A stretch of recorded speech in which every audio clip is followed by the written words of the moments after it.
আজীবন অবিবাহিত বা চিরাকুমার থাকতে চায়, ইসলাম এ ব্যাপারে কি বলে? একদিকে বিয়ে করার জন্য তরুণদের আর্তনাদ, আবার অপর দিকে কেউ চিরকুমার থাকতে চায়।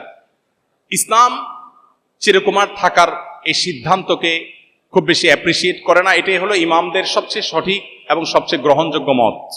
কোন স্কলার, কোন ইমাম বলেছেন কেউ যদি পুরো জীবন আল্লাহর জন্য সঁপে দিতে চায় এবং সে বিবাহ না করতে চায়, সেটা অ্যাপ্রিসিয়েট যোগ্য। বাট এটা মেজরিটি যে ইমামরা আছেন পৃথিবীতে তাদের মত না। তাদের মত হলো একজন মুসলমান তিনি বৈরাগ্যতা অবলম্বন করবেন না। পরিষ্কারভাবে হাদিসে ঘোষণা দেওয়া হয়েছে, লা রুহবানিয়াতা ফিল ইসলাম, ইসলামে কোনো বৈরাগ্যতার অবকাশ নেই। আপনি ছালাত চট পরে থাকবেন, চুল এলোমেলো থাকবে, ময়লা নোংরা থাকবে, আপনি যেন তেন ভাবে চলবেন, সমাজের বোঝা হবেন, ইসলাম সেটা বলেনি। কোরআনে আল্লাহ বলেছেন নামাজ শেষ হয়েছে বের হয়ে যাও, মসজিদে বসে তোমাকে জিকির করে সারাদিন কাটাতে বলা হয়নি। ফাইদা কুদিয়াতিস সালাহ ফান্তাশিরু ফিল আরদ, নামাজ হয়ে গেছে ছড়িয়ে পড়ো, তোমার কাজে তুমি চলে যাও। অতএব একজন মানুষ বৈরাগ্যতা অবলম্বন করবে, চিরকুমার থাকবে, এটা ইসলাম তাকে বলেনি। তবে কেউ যদি চিরকুমার থাকতে চায় এবং থাকতে পারে এবং তার নিজের এই কনফিডেন্ট থাকে যে তিনি চারিত্রিক কোনো ত্রুটিতে জড়াবেন না, তাহলে এটা তার জন্য জায়েজ বাট উত্তম না। এরপরের প্রশ্ন হলো, আমাদের ক্যাম্পাস থেকে ইসলামোফোবিয়া কিভাবে দূর করা যেতে পারে? এক্ষেত্রে আমাদের করণীয় কি? ইসলামোফোবিয়া তো আপনার ক্যাম্পাসের ইস্যু না প্রিয় ভাই আমার, গোটা বিশ্বব্যাপী আজ ইসলামোফোবিয়া এই মহামারী চলছে। এবং দুর্ভাগ্যজনক বাস্তবতা যে মুসলিম অধ্যুষিত এই জনপদেও খুবই দুর্ভাগ্যজনকভাবে ইসলামোফোবিয়া নানা সময় আমরা দেখতে পাচ্ছি। ইসলামোফোবিয়ার বিরুদ্ধে আমাদেরকে ইসলামের সৌন্দর্যকে তুলে ধরতে হবে ইনশাআল্লাহ। সবাই চেষ্টা করবো না ইনশাআল্লাহ? ইসলাম আমাদেরকে যে সুমহান জীবন আদর্শ দিয়েছে, এই জীবন আদর্শের মধ্যে সকল ধর্মের মানুষের সাথে শান্তিপূর্ণ সহাবস্থানের সুযোগ রেখেছে। ইসলামকে যারা নানা সময় অত্যন্ত ভীতিকর একটা জীবন দর্শন হিসেবে দেখাবার চেষ্টা করে, তারা আদতে ইসলাম সম্পর্কে হয় জানে না, আর না হলে নিরেট ইসলামের প্রতি বিদ্বেষ প্রসূত তারা এই কাজটি করে থাকে।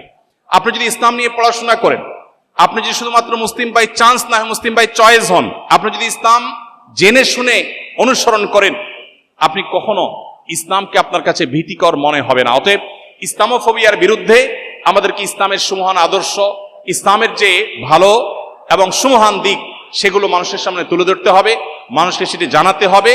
এবং দিন পালন করা, ধর্ম পালন করা আমাদের সাংবিধানিক অধিকার, ঠিক না ঠিক? প্রত্যেকটা মানুষ এদেশে যার যার ধর্ম পালন করতে পারে কি পারে না। অতএব কোন ধর্মের মানুষ অন্য কোন ধর্মের মানুষকে গালমন্দ করতে পারে না। কোরআনে আল্লাহ বলেছেন, যারা আল্লাহ ছাড়া অন্য কারোর উপাসনা করে, তোমার মতে তারা ভুল পথে আছে, কিন্তু তাদেরকে তুমি গালমন্দ করো না। যদি করো তাহলে তারাও তোমার আল্লাহকে ভুলে গালমন্দ করবে। এই জন্য ইসলামোফোবিয়ার বিরুদ্ধে আমরা ইসলামের সৌন্দর্য, সুমহান আদর্শ তুলে ধরবো, ইসলাম সম্পর্কে জানবো, অন্যদেরকে জানাবো। যারা ইসলাম সম্পর্কে নানা রকমের অপবাদ দিয়ে থাকে, তারা হয় না জেনে দেয়, আর না হলে বিদ্বেষ প্রসূত দিয়ে থাকে। আল্লাহ তাআলা তাদেরকে হেদায়েত দান করুন, আমরা দোয়া করি।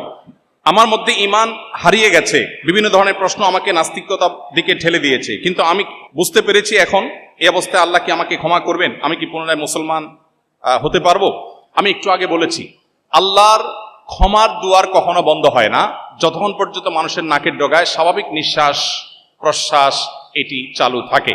অতএব আমরা যে কোনো মুহূর্তে তওবা করব, ফিরে আসবো, আল্লাহ তাআলা গ্রহণ করার জন্য প্রস্তুত আছেন। এক মুহূর্ত দেরি নয়। যিনি প্রশ্ন করেছেন, এখনই আপনি মনে মনে সিদ্ধান্ত নিন এবং আল্লাহর রহমতের ছায়াতলে ফিরে আসুন, আল্লাহ তাআলা আপনাকে ক্ষমা করবেন। এরপরে প্রশ্ন হলো, আমি কি আমার প্রিয়জনের কবরে তাজা ফুল রাখতে পারি? এবং আমি কি আমার বাবা মাকে বলতে পারি যে আমি তাদের আগে মারা গেলে তারা আমার জানাজা এবং কবর পরিদর্শনের সময় ফুল আনুক? ইসলাম আমাদেরকে একটা চমৎকার যৌক্তিক জীবন বিধান দিয়েছে। ইসলামে এমন কিছু নাই যেটা অযৌক্তিক। হ্যাঁ, আমাদের বুঝে না আসতে পারে, কিন্তু অযৌক্তিক কোনো কিছু দেয়নি। একজন জীবিত মানুষ, তার ফুলের প্রয়োজন। গ্রান নবী সাল্লাল্লাহু আলাইহি ওয়াসাল্লাম পছন্দ করতেন, ফুল তার পছন্দ ছিল, কিন্তু একজন মৃত মানুষের কবরের উপরে ফুল দেওয়ার কোনো যৌক্তিকতা ইসলাম দেখে না।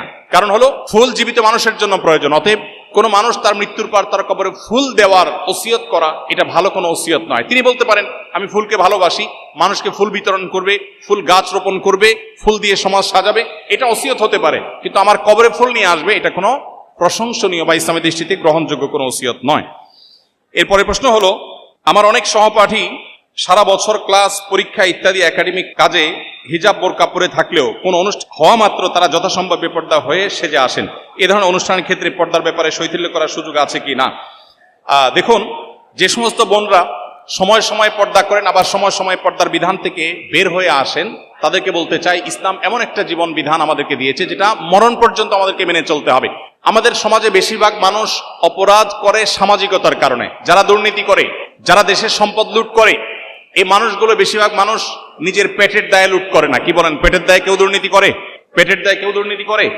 আমাদের সমাজে যত অপরাধ হয়ে থাকে, এই সামাজিক অপরাধগুলো বেশিরভাগ ক্ষেত্রে হয়ে থাকে তথাকথিত সামাজিকতার জন্য, সমাজে নিজের অবস্থানকে এস্টাবলিশ করার জন্য। অতএব একজন মুসলিম নারী তিনি নিজের এই মনের অবস্থাকে তার সিদ্ধান্ত নিতে হবে এবং সঠিক করতে হবে। তিনি কোনো অবস্থাতেই নিজেকে বিশেষ